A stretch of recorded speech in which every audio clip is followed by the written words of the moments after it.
근데 나이 대수가 틀려질수록 박자가 조금씩 틀려지는구만요. 네.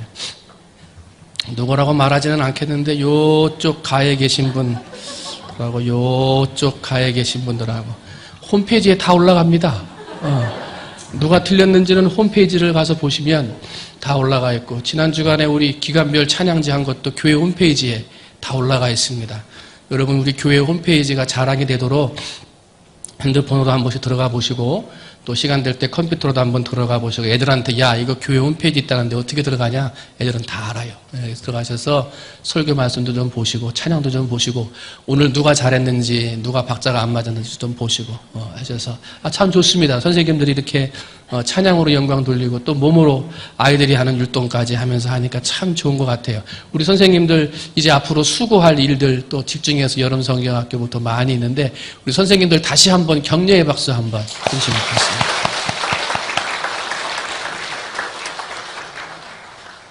우리나라의 붐과 같이 일어나는 연속극이라든지 영화들을 보면요, 사람을 중심으로 합니다.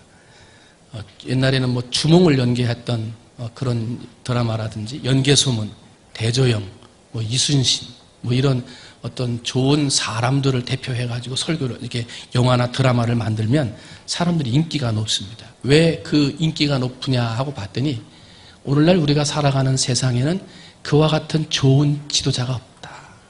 내가 존경하고 정말 따라갈 만한 지도자가 없다 보니까 옛날에 있었던 사람들이지만 그 사람들의 삶의 모습을 조명해 놓은 영화나 드라마를 보면서 대리만족하는 거예요.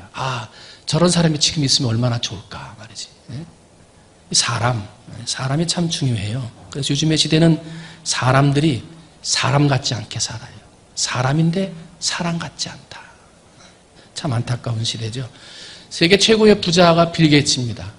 근데 빌 게이츠가 마이크로소프트사라는 이 컴퓨터 프로그램 운영체제를 만드는 회사를 만들어서 세계 최고의 갑부가 됐는데, 그 마이크로소프트사를 만들 때 빌 게이츠보다도 더 중요한 역할을 감당한 사람이 있었으니 그 사람이 스티브 발머라고 하는 사람입니다. 하버드 대학교 1학년 동기동창입니다. 그런데 빌 게이츠는 1학년 중간에 중퇴해서 나와버리고요. 이 스티브 발머라는 사람은 이 응용수학학과를 최고 점수로 졸업을 합니다. 그리고 스탠퍼드 대학에 가서 경영학을 전공을 하고요. 그래서 졸업을 할 때쯤 이제 이 마이크로소프트사의 빌 게이츠가 자기 회사로 데리고 오는 거죠. 친구인데 사람을 알아보는 거예요. 데리고 와서 같이 우리 한번 회사를 하면 어떻겠느냐 이렇게 해가지고 시작하고, 회사에 들어간 지 한 20년 만에 이 스티브 발머라고 하는 사람이 마이크로소프트사의 최고 경영자에 오르죠. 그러면서 세계적으로 유명한 프로그램들을 많이 발표를 하게 됩니다. 이 사람이 하는 이야기가 있습니다. 우리는 좋은 인재, 우리에게 필요한 사람이라고 생각하면 돈은 생각하지 않는다. 우리에게 필요한 사람, 우리에게 꼭 필요한 사람이라고 생각하면 돈은 생각하지 않고 즉시 고용한다. 왜? 모든 것은 사람이 주장하기 때문에. 사람이 중요하기 때문에. 사람이 참 중요해요. 회사를 잘 이루고 이끌어가는 것도 사람이 하는 거고요. 또 사람이 돈을 벌어오는 거고요. 사람이 가정을 일으키는 거고요. 국가를 위해서도 세계를 위해서도 사람이 일할 때 거기에 좋은 성과를 거둘 수가 있어요. 때문에 세상 그 어떤 일들보다도 사람을 세우고 사람을 만들고 사람을 키우는 일만큼 중요한 건 없다는 거예요. 왜? 세상 모든 일은 사람을 통해서 이루어지기 때문에. 그런데 그렇게 중요한 일을 하는 사람들이요, 아담의 때부터 길을 잃어버렸습니다. 하나님이 사람을 만드시면서 사람에게 만들어 놓은 목적이 있는데, 아담과 하와는 죄를 지은 거예요. 하나님의 말씀에 불순종했죠. 그러면서 하나님 없이 살 수 있는 것처럼 나의 실력만으로 살아보겠다 하고 하나님 앞에 불순종하는 죄를 지음으로 사람들은 엉뚱한 길을 걸어가게 되었던 거예요. 그때부터 사람들은 하나님보다 사람을 의지하고 자기 자신을 의지하고 자기의 실력을 의지하는, 자기의 힘과 자기의 주먹을 의지하는 잘못된 길로 걸어가는 사람들이 생기기 시작했다는 거예요. 토끼하고 지렁이하고 100m 달리기를 했어요. 토끼하고 지렁이하고 누가 이겼겠습니까? 네? 어떻게 지렁이가 이겼어요? 답은 지렁이가 이겼어요. 답은. 토끼가 이겼으면 물어보지도 않지. 당연히 토끼가 이기는 거니까. 근데 시작! 그랬는데 끝났어. 지렁이하고 달리기 시합을 했는데 시작! 그리고 토끼가 한 발 딱 뜨는데 땡! 하고 끝났어요. 봤더니 지렁이가 100m야, 길이가. 그래서 얘가 출발을 하려고 연장선에 딱 서보니까 이미 결승선에 가 있어. 그래가지고 시작하면서 끝났어. 그러니까 토끼가 이게 뭔 소리냐 말이지. 나는 서 있는데 얘는 누워있냐. 얘를 세워라. 다시 하자. 그래가지고 지렁이를 세웠어요. 세워 다시 준비 땅 했는데 누가 이겼어? 지렁이가 이겼어. 왜? 힘이 없어가 넘어졌어. 그러니까 넘어지니까 금방 100m에 다 버렸어. 그래가지고 지렁이가 이겼다. 토끼는 자기가 잘 뛰는 자기 실력을 의지하는 사람을 의미하고요. 지렁이는 뭐 한 게 있습니까? 한 게 아무것도 없어. 자기 긴 거 가지고 그냥 이긴 거예요. 그런 사람을 나는 아무것도 아니지만 하나님의 은혜로 산다. 이것을 비유하는 거예요. 우리는 실력으로 사는 게 아니라 은혜로 산다. 선생님이나 세상을 살아가는 사람들을 키우는 교사의 일들도 실력으로 교사를 하는 거냐? 아니라는 거예요. 하나님의 은혜로 하는 거라는 거예요. 때문에 우리는 삶을 살아도 내 실력을 의지하고 내 재능을 의지하다가는 큰 코 닥칠 수밖에 없고요. 하나님의 은혜는 세워놨더니 넘어지니까 끝났어. 아무것도 한 게 없어. 하나님의 은혜는 모든 것을 능가하게 한다는 거예요. 때문에 우리는 교사들도 그래야 되지만 선생님들은 하나님의 은혜로 사는 사람이 돼야 되는 거예요. 교사를 하라 그러면 목사님 좀 배운 게 좀 없어서 말을 잘 못해서 가르치지를 못해서 제가 좀 나이가 많아서 교사를 실력으로 한다 그랬습니까? 나이로 하는 겁니까? 외모로 하는 겁니까? 나온 학력 가지고 하는 겁니까? 아닙니다. 교사는 하나님의 은혜로 하는 것입니다. 아무것도 없어. 출발! 그런데 땡! 끝나버렸어. 그것은 하나님의 은혜 아니면 이길 수가 없는 거예요. 때문에 내가 좀 모습이 좀 그래도 좀 부족한 게 있어도 좀 잘 배우지 못해서 없는 데도 있어도 내 부족한 모습 그대로 최선을 다하면 내가 내 실력으로 사는 게 아니라 하나님의 은혜로 사는 거지. 이거를 깨달으면 다 교사할 수 있다는 거예요. 오늘 우리 선생님들이 나와서 찬양하고 율동을 했습니다만은 각 부서마다 선생님들이 부족해요. 선생님들이. 여러분, 선생님은 교사는 은혜로 하는 거라 그랬어요. 실력으로 하는 것 아니고 나이로 하는 것이 아니라 은혜로 하는 거예요. 여러분, 은혜가 마음에 있다면 여러분들 우리 교육부장님이나 우리 담당 목사님들 만나셔서 선생님으로 자원하셔서 선생님들이 많아지셨으면 좋겠습니다. 그런 교사들이 많아지기를 주님의 이름으로 축원을 드립니다.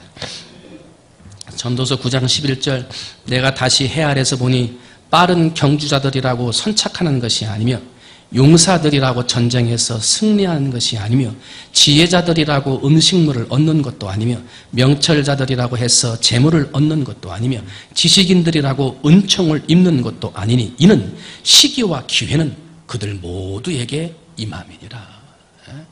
특별히 똑똑하고 특별히 힘이 있고 특별히 지혜가 있다고 해서 되는 게 아니라는 거예요. 모든 사람에게 다 공평하게 그 기회가 임하고 하나님의 은혜를 입는 사람이 승리한다는 거예요. 하나님의 은혜. 그러면 하나님의 은혜를 입은 사람들이 선생님을 해야 하는데 그런 선생님들이 품어야 할 마음이 있습니다. 그래서 오늘 우리 선생님들이 어떠한 마음으로 선생님을 했으면 좋을까 하고 세 가지의 마음을 제가 한번 정리해 봤습니다. 첫 번째는 교사는 어머니의 마음으로 교사를 해야 합니다. 한번 따라합니다. 어머니의 마음. 자녀를 기르는 어미의 마음으로 우리 학생들을 돌봐야 한다는 거예요. 자식을 사랑하는 어머니의 마음으로 귀한 영혼들을 사랑해야 한다는 거예요. 데살로니가전서 2장 7절 우리는 그리스도의 사도로서 마땅히 권위를 주장할 수 있으나 도리어 너희 가운데서 유순한 자가 되어 유모가 자기 자녀를 기름과 같이 하였으니 하고 오늘 본문을 이야기를 해요. 엄마들이 자기 자녀들을 위해서 건강을 위해서 얼마나 신경 씁니까? 맛난 음식도 만들어 놓고 아침에 늦잠 자면 깨우고 늦게 자려고 그러면 좀 일찍 재우고 막 여러 가지 신경 쓰고 애쓰잖아요. 애들이 뭐 해달라고 그러면 해달라는 대로 자녀를 위해서 해주고자 하는 게 어머니의 마음입니다. 이렇듯 선생님은 하나님의 말씀, 즉 신령한 젖으로 어린아이들을 양육하는 유모와 같다는 거예요. 만약에 유모가 자녀를 돌보지 않으면, 유모가 그 아이들을 돌보지 않으면 아이들은 건강할 수가 없습니다. 그 건강을 잃어버리고 길을 잃어버릴 수밖에 없는 것입니다. 때문에 우리 아이들이 믿음으로 자라지 못하고 제대로 된 신앙의 길을 갖지 못하는 것은 유모된 우리가 제대로 그들에게 책임을 감당하지 못했기 때문입니다. 어린아이들과 청소년들을 선생님들에게 맡겨주셨어요. 영혼의 양식을 먹이되 어미 된 심정으로 그들을 안고 길을 내주고 건강하게 자라도록 해주어야 할 책임이 선생님들에게 있다는 거예요. 한 영혼이 천하보다 귀하다, 주님이 말씀하셨어요.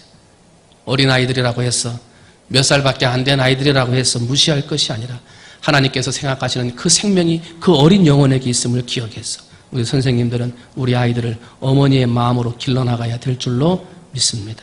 한 번이라도 교회 나왔던 아이들, 그러다가 못 나온 아이들이 있다면 그 아이들을 위해서 기도하는 선생님이 돼야 되고, 교회 안 나왔는데도 전혀 생각도 없고 마음에 무슨 감각이 없고 말이죠. 선생님들은 회개하셔야 됩니다. 왜? 길 잃은 아이들을 찾는 것이 선생님의 마음이라. 애들이 집을 나가면 엄마가 가만히 있습니까? 밥 먹는 시간 지났는데 안 들어오면 가만히 있냔 말이에요. 부르면서 다니잖아요. 애들 찾느냐고.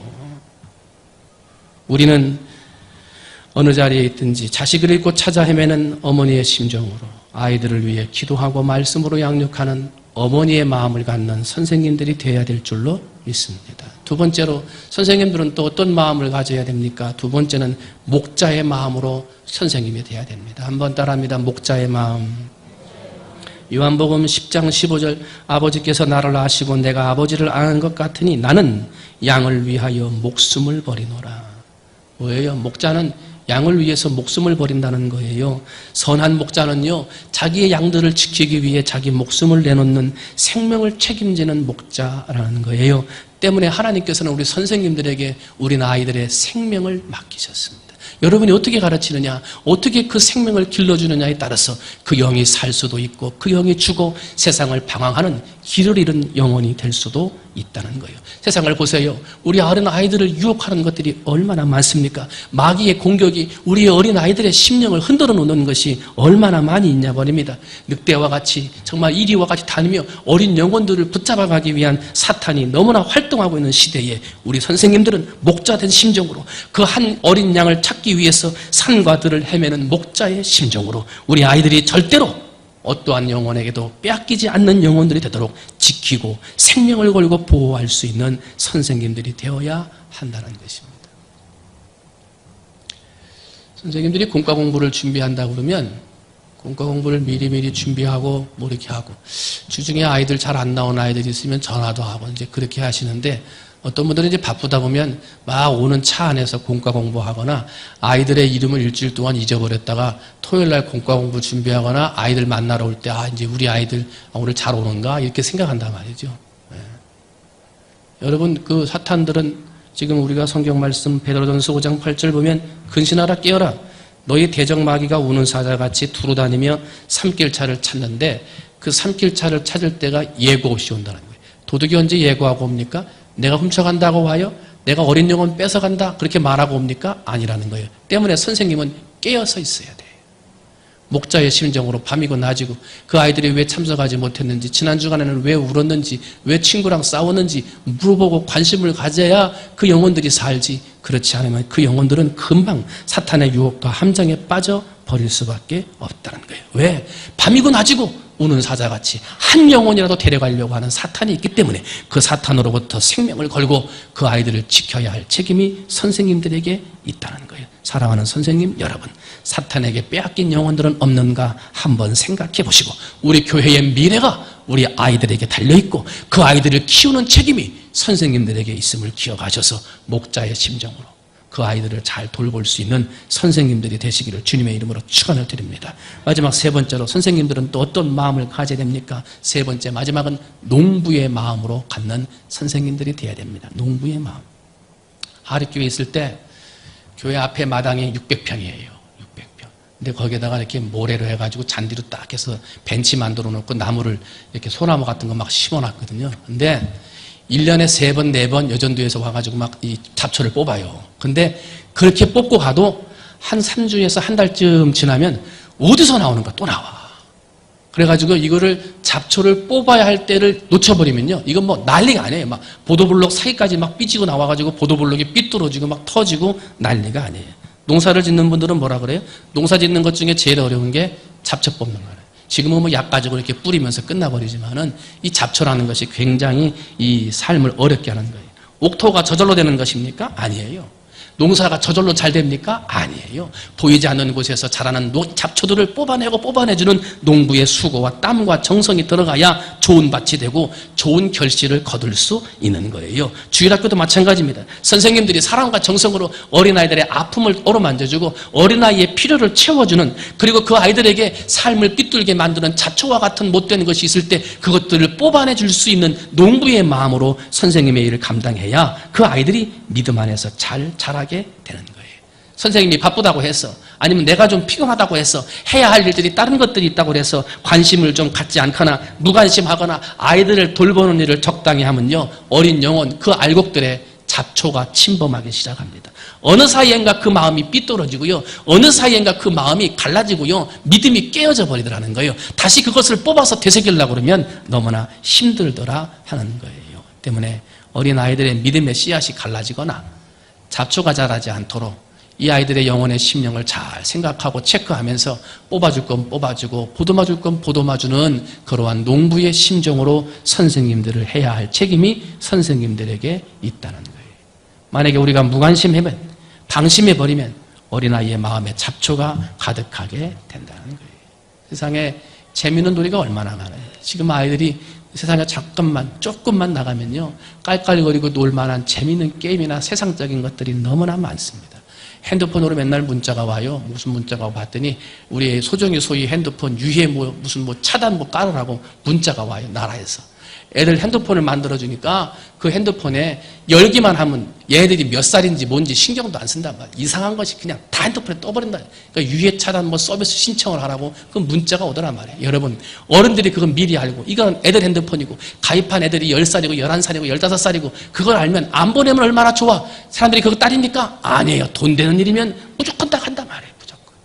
애들의 생명이 어떤지, 나라의 미래가 어떤지 생각을 안 해요. 나라에서 정치한다는 사람들이 그것들은 좀 잡아가지고 크게 좀 때려쳐야 되는데 그걸 못해. 돈 받는 게 얼마나 많은지. 그러나 교회는, 선생님들은 그러면 안 되지. 우리 아이들이 잘못되지는 않은지, 그 아이들을 붙들어 보고 그 아이들의 마음에 잡초가 자라지는 않았는지, 혹시 일주일 동안 세상적인 문화에 빠져가지고 잘못 놀다 오지는 않았는지 그 영혼들을 돌아보아야 한다는 거예요. 옛날에 교육과 선교를 할 때 20년 전까지만 해도 그 전도하는 그 타켓을 동남아시아 지역에 있는 지역들을 중심으로 해서 전도하는 일이 있었는데요. 요즘에는 이 전도하거나 아이들을 교육할 때 포포틴이라고 하는, 포포틴 윈도우라고 하는 것을 이야기를 합니다. 이것은 뭐냐면 아이들이 4세에서 14세, 4세에서 14세에 있는 아이들 때가 그들의 인격을 형성하는 이야기를 제일 많이 들을 때래요. 그 4세에서 14세 때 애들이 자기들의 신념 체계, 행동 양식, 이것들을 그때 배워가지고 다 세워간다는 거예요. 때문에 다른 어떨 때보다도 4세에서 14세에 있는 아이들에게 신앙심을 심어주고 그 아이들에게 도덕심을 심어주고 그 아이들에게 정의감을 심어주는 게 필요하다는 거예요. 4세하고 14세 어딥니까? 우리 주일학교예요. 주일학교 선생님들이 가장 중요한 때 아이들의 선생님을 하고 있는 거예요. 여러분이 그런 아이들의 중요한 선생님을 깨달아서 어느 자리에 어느 곳에 있든지 그 아이들이 기억할 수 있는 좋은 선생님으로 남는 여러분이 되시기를 주님의 이름으로 축원을 드립니다. 다니엘과 3명의 친구가 붙들려 갔죠. 붙들려 갔을 때 나이가 11살에서 14살쯤 됐을 것이다 하고 성경학자들은 추측합니다. 그런데 그 아이들의 신앙이 바로 세워졌어. 그죠? 먹지 않겠나이다. 이 신앙이 11살, 14살 때 아이들이 세워져 있더라는 거예요. 사무엘도 어린 나이에 하나님의 음성을 듣고 내가 여기 있습니다 하고 주님 앞에 자기의 몸을 헌신하는 사람이 됩니다. 다윗도 어린 소년일 때 광야에서 훈련받고요, 10대 청소년일 때 골리앗 장군을 물리치는 쾌거를 이룹니다.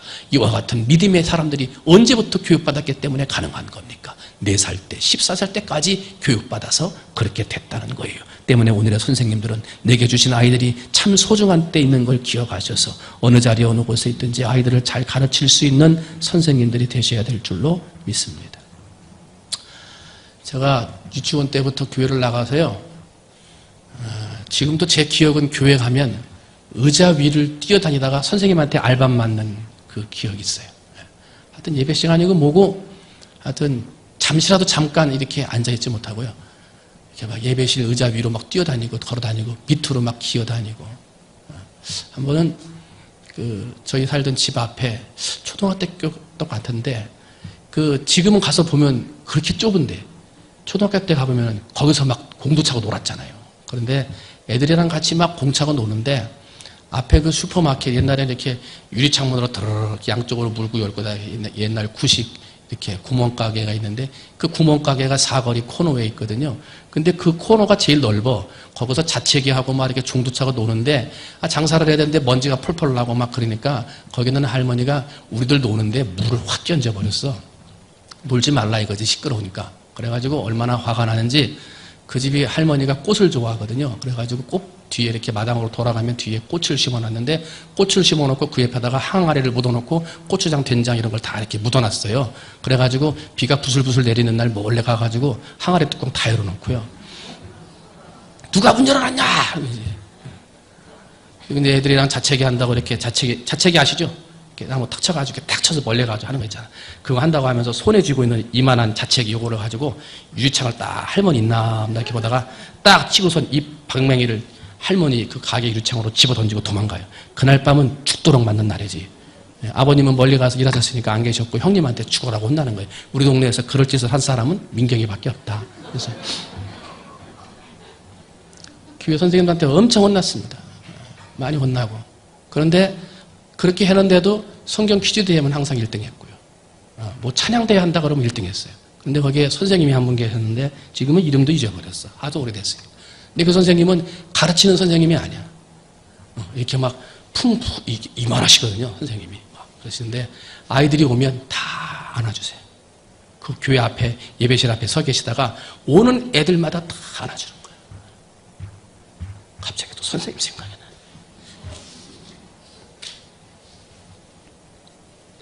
그분이 한 나이가 한 60이 넘으셨죠. 근데 그 손자들을 하시는 것처럼 애들이 오면 그냥 안아주시는 거예요. 막 떠들고 따르고 선생님들이 뒤통수 때리면 언제 그 선생님이 왔어? 아프지? 괜찮아. 애들은 맞으면서 크는 거야. 그리고 이렇게 다른 거 안 해. 근데요, 교회 그러면은 다른 선생님은 하나도 생각 안 나고 그 선생님만 생각나. 그렇게 막 가르쳐준다고 가르쳐주고 막 이렇게 하라 성경 공부 가르쳐주고 한 선생님들은 기억이 안 나고 예배실 들어갈 때마다 안아주시던 선생님. 선생님의 역할이 굉장히 중요한 거예요. 오늘 시대가 점점 힘들어지고 많은 사람들이 길을 잃고 죄악의 길을 걸어간다 그래요. 그러나 앞으로 시대는 더 어렵다 그래요. 더 죄악된 세상이고 더 살기 힘든 세상이라 그래요. 그런 세상에 우리 아이들이 가야 돼요. 더욱 잘 키워야지요. 더욱 잘 훈련시켜야 되고 더욱 잘 사람으로 만들어야지요. 그 책임이 선생님들에게 있습니다. 바라기는 우리 충무중앙교회 선생님들이 어느 자리 어느 곳에 있든지 우리 아이들을 어머니의 마음으로, 목자의 마음으로, 농부의 마음으로 그 아이들을 바라보고 나는 어머니 같은 선생님이 돼야 되겠다. 나는 목자 같은 선생님이 돼야 되겠다. 나는 농부 같은 선생님이 돼야 되겠다. 한 가지씩 붙잡고 여러분 열심, 최선, 충성 다 하셔서 우리 충무중앙교회에서 길러지는 어린아이들이 5년, 10년, 20년 후에는 우리 교회와 우리 지역뿐만 아니라 이 나라와 이 세계를 뒤흔드는 위대한 인물들로 만들어갈 수 있는 우리 사랑하는 선생님들이 다 되시기를 주님의 이름으로 축원을 드립니다. 기도하겠습니다.